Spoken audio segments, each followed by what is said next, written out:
बहुत कठिनाई से। ये जो पूर्णिमा का अवसर है, ये वैसे तो साल में तो हर बार आता है, हर वर्ष ही आता है, लेकिन अपने जीवन में हर वर्ष आवे यह संभव।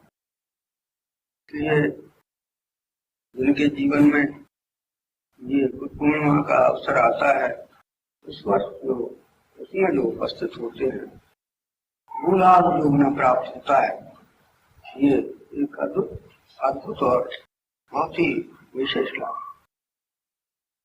शायद हम उसे नहीं समझ सकते, क्योंकि हमारा अंतःकरण इतना साफ होता है। उस दिन जाकर अपने गुरु के दर्शन करते हैं, कितना महत्व है, कितनी चीज है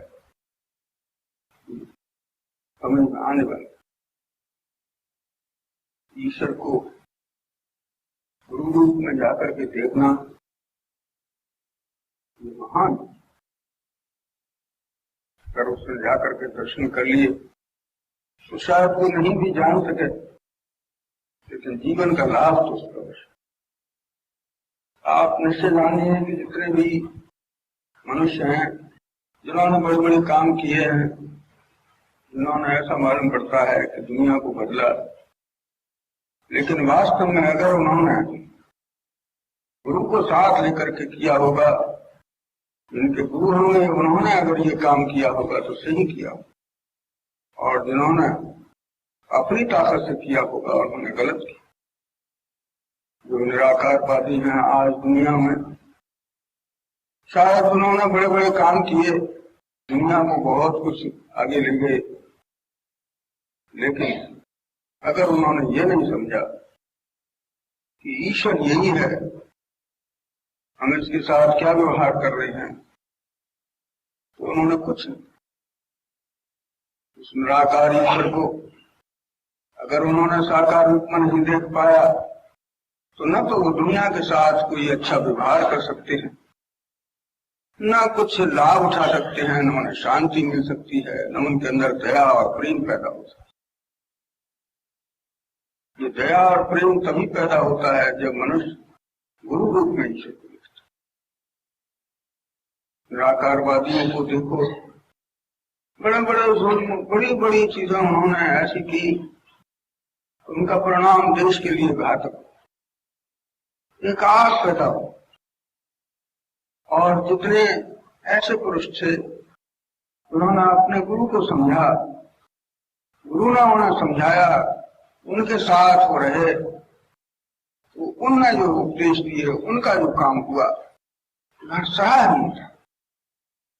वो प्रेम से पूर्ण था, प्रेममय था, आपसी भाव में बहुत ही शांति लाने वाला था।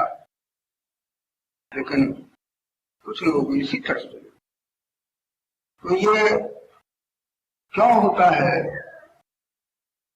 तो मनुष्य जब तक अपनी आंखों से उसको देख नहीं लेता, उसको समझ नहीं लेता, तब तक वो मनमानी करता हुआ चला जाता। उसको परखने वाला, उसको डांटने वाला दुनिया में कोई नहीं। वो स्वतंत्र होता है और स्वतंत्रता में अपने मन की बात करता हुआ चला जाता। इसीलिए संसार के कामों के करने के लिए मनुष्य को ऐसी आवश्यकता है गुरु की, जैसे दिन में काम करने के लिए सूरज की आवश्यकता। तो गुरु जो है एक ऐसे प्रकाश हैं जिनमें तुम सब कुछ देख सकते।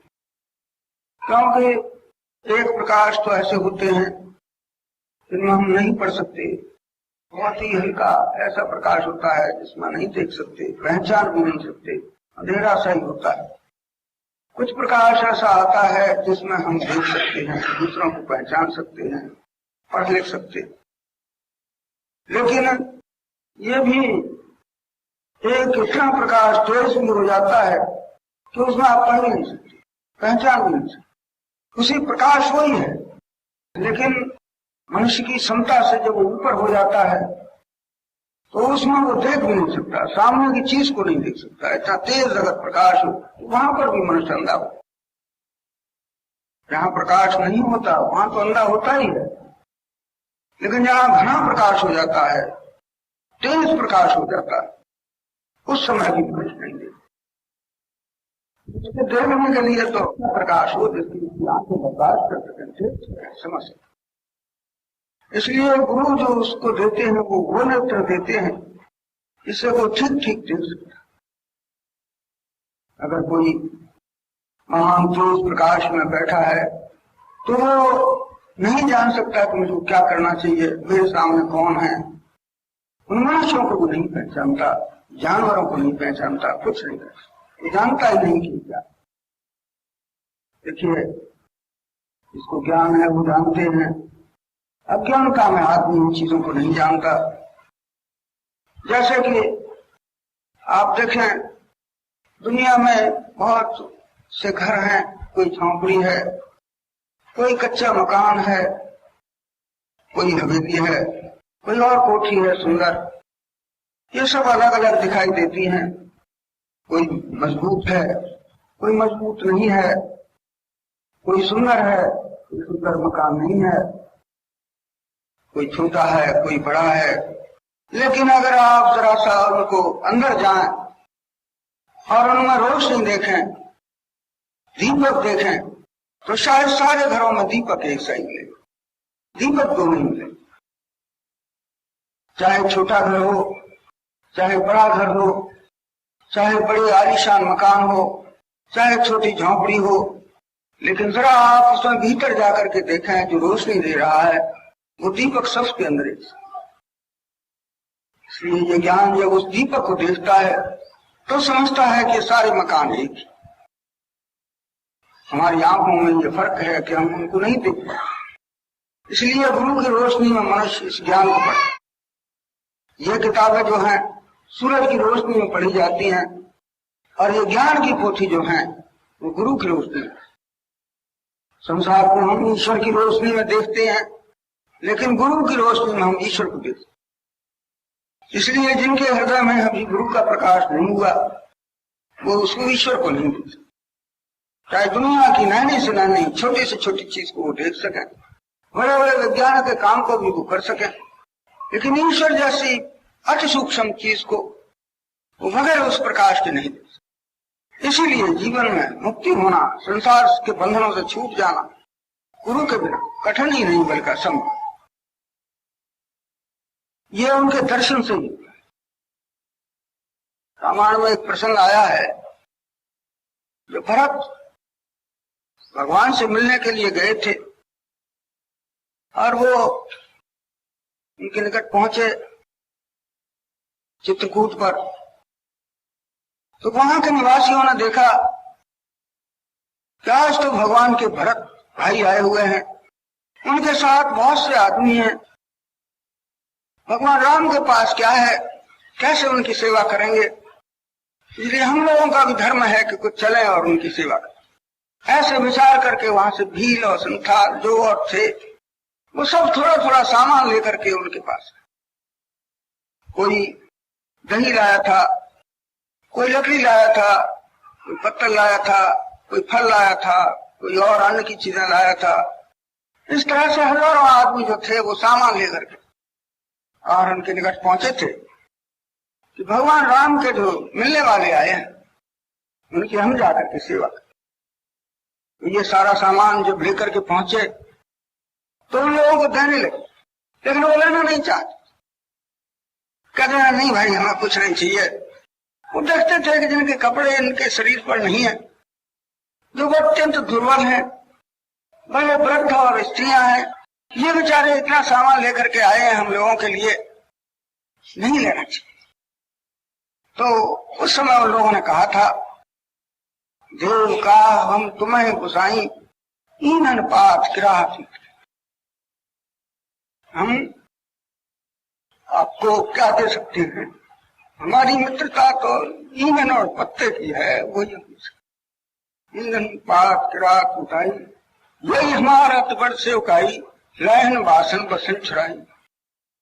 हम जड़ जीव जीव कुल घाती, कुमत कुचाली कुमत कुजाती, पाप करत निस्वासर जाही, नहीं कट पट नहीं पेट अघाई, सपने धर्म बुद्धि कस काऊ, ये रघुनंदन दर्श।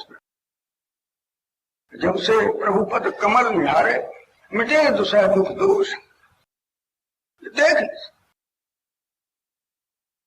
भगवान राम के दर्शन करने से हमारे सारे पाप, हम ऐसे थे, हम ये काम करते थे, हमारे पास कपड़े नहीं थे, वस्त्र नहीं थे, हम अत्यंत प्रबल थे, बुद्धि ज्ञान नहीं था।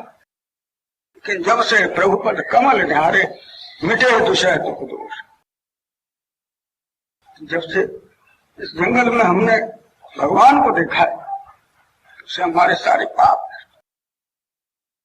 ये दर्शन का, तो ये दर्शन कैसे प्राप्त हो सकता? यही जीवन की चीज है। ईश्वर तो है साकार रूप में, वहां देख लेना। लोग कहते हैं ईश्वर नहीं है, लेकिन जिन्होंने गुरु का दर्शन किया है वो कह सकते हैं ईश्वर हमने देखा। तो ये ज्ञान मनुष्य में कैसे आ सकता है? कहीं होकर के जरा सा भी छेद नहीं है कि जिसमें होकर के ज्ञान जा सके। अगर है तो गुरु की। इसलिए ऋषियों ने ये दिन हमारे लिए एक अद्भुत रखा। वहां जाए का दर्शन करें, बैठे और इस चीज को प्राप्त करें। ये वही अवसर है जो हमारे ऋषियों ने इसको व्यास पूर्णिमा या गुरु पूर्णिमा के नाम से कहा है।